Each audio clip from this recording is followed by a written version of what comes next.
28 luxury vehicles, Ferraris, Lamborghinis, SUVs, lahat hawak na ng Bureau of Customs. Friday, September 5, Joel Minawin of Customs Intelligence confirmed hindi na pwedeng galawin, gamitin o buksan ang mga sasakyan ng Diskaya Empire.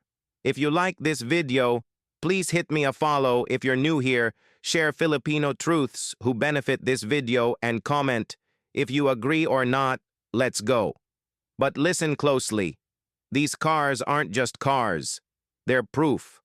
Proof na habang lumulubog sa baha ang mga barangay at kumakalam ang sikmura ng mga pamilya, may iilang piling tao na nagtatago ng kayamanang hindi nila pinaghirapan. Every locked engine is a reminder of projects left unfinished, roads never built, classrooms that never opened. Ito ang tunay na mukha ng yaman na ninakaw sa bayan. At kung hindi tayo kikilos, paulit-ulit lang itong mangyayari. Kaya ang tanong, hanggang kailan tayo mananahimik?